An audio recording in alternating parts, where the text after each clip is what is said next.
예, 주일 말씀의 실제 영적인 것을 의식하십시오라는 제목입니다. 베드로전서 5장 8절 같이 읽겠습니다. 근신하라 깨어라 너희 대적 마귀가 우는 사자같이 두루다니며 삼킬 자를 찾나니. 예. 삶은 영적인 것이죠. 그래서 우리가 보이는 것으로 삶을 바라보면서 판단하고 진단하고 결정하게 되면 그것은 우리가 그 영적으로 무지한 것이고 그것은 영적으로 우리가 속게 되는 것입니다. 그런데 영적인 영역에 하나님의 영과 하나님의 영의 역사만 있는 것이 아니라 악한 영의 역사가 있다는 것이죠. 그래서 그걸 우리가 항상 인식할 때 우리 대적이 있고 그 대적은 우리를 항상 무너뜨리려고 호시탐탐 우는 사자와 같이 두루다니며 삼킬자를 찾는다 그랬습니다. 우리가 이걸 인식하고 영적인 걸 인식하고 살아간다면 이 삶은 영적인 것이기 때문에 정말 승리하는 삶 그리고 탁월한 삶을 살아갈 수 있습니다. 같이 읽겠습니다. 누가복음 13장에서 몸이 굽은 여자가 회당으로 들어왔습니다. 성경은 그녀가 18년 동안 허리를 펴지 못했다고 말합니다. 그러나 예수님은 그녀의 문제가 영적인 것임을 아셨습니다. 그래서 예수님은 그곳에 있는 사람들에게 다음과 같이 말씀하셨습니다. 그러면 18해 동안 사탄에게 매임받은 이 아브라함의 딸을 안식일에 이 매임에서 푸는 것이 합당하지 아니하냐. 그녀를 묶고 있던 것이 연약함의 영이었다고 누가 생각했겠습니까? 의사들은 그녀의 뼈, 근육, 힘줄 또는 인대에 무슨 일이 일어났는지 알아내기 위해 별 소득 없는 검진을 계속했을 것입니다. 그러나 예수님은 이것이 연약함의 영이었다는 사실을 분별하셨습니다. 당신이 영적인 분별력을 갖는 것은 중요합니다. 영의 생각을 하십시오. 당신 안에는 살아계신 성령님이 계십니다. 그분은 지식의 영이십니다. 그분이 당신의 영 안에 가져다 주시는 계시와 이해를 통해 당신은 어떠한 상황에 대해서도 진리를 알 수 있습니다. 이러한 방식으로 당신은 언제나 특정한 문제와 상황 뒤에 무엇이 있는지 알 수 있습니다. 또한 당신은 그저 문제의 배후에 무엇이 있고 그것이 영적인 것임을 아는 것만으로는 충분하지 않습니다. 예수님이 어떻게 하셨는지 보고 배우십시오. 성령은 말합니다. 예수께서 보시고 불러 이르시되 여자여 내가 네 병에서 놓였다 하시고 안수하시니 여자가 곧 펴고 하나님께 영광을 돌리는지라. 할렐루야.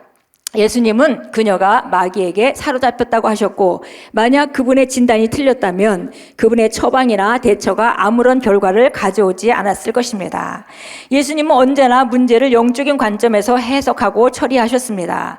마찬가지로 당신도 영적이며 영의 생각을 해야 합니다. 하나님의 영의 귀를 기울이십시오. 말씀을 공부하고 묵상하십시오. 영 안에서 자주 기도하십시오. 그러면 당신의 영적인 기민함과 예민함이 언제나 최상의 수준에 머무를 것입니다. 아멘. 예. 우리가 영적인 것을 인식하는 것, 모든 상황 가운데 영적인 것을 인식하는 것이 너무 중요합니다.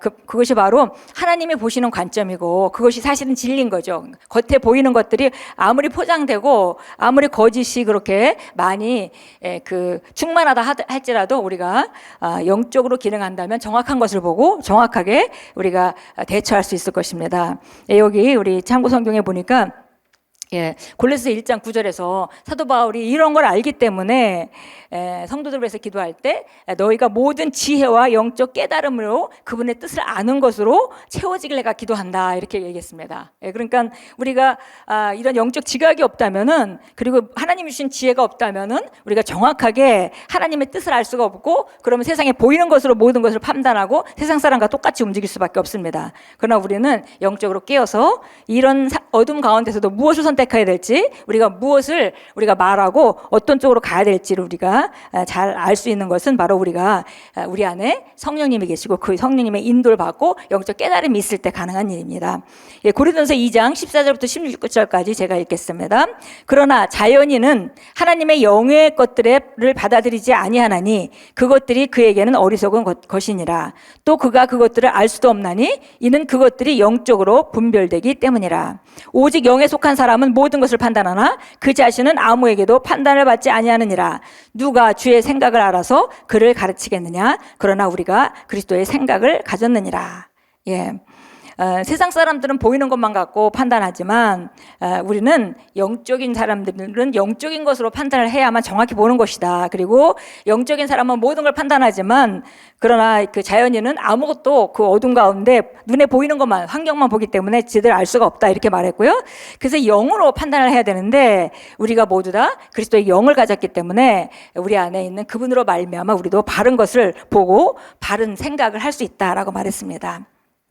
예, 여기 오늘 그 본문 말씀에서 그 마지막 5줄 정말 중요한 말씀인 것 같습니다. 우리 한번 다시 같이 읽겠습니다. 예수님은부터 다시 같이 읽겠습니다. 예수님은 언제나 문제를 영적인 관점에서 해석하고 처리하셨습니다. 마찬가지로 당신도 영적이며 영의 생각을 해야 합니다. 하나님의 영에 귀를 기울이십시오. 말씀을 공부하고 묵상하십시오. 영 안에서 자주 기도하십시오.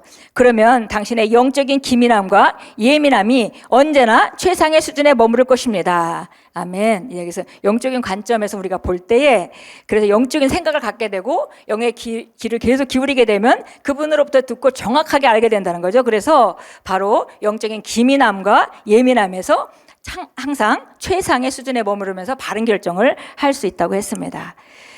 우리 한번 여기 고백기도 같이 읽겠습니다. 나의 지각의 눈이 빛으로 가득하고 나는 언제나 영적인 영역을 의식합니다. 내가 방언을 말할 때 나는 성령으로 충만해지며 나의 영적인 기민함과 예민함이 최상의 수준에 머무릅니다. 내 입에 있는 하나님의 말씀과 예수 이름을 가지고 나는 상황과 사탄과 이 세상을 다스립니다. 할렐루야. 다시 한번 고백합니다. 나의 지각의 눈은 빛으로 가득하고 나는 언제나 영적인 영역을 의식합니다. 내가 방언을 말할 때 나는 성령으로 충만해지며 나의 영적인 기민함과 예민함이 최상의 수준에 머무릅니다. 내 입에 있는 하나님의 말씀과 예수 이름을 가지고 나는 상황과 사탄과 이 세상을 다스립니다. 할렐루야. 아멘. 우리 일어나서 함께 기도하도록 하겠습니다.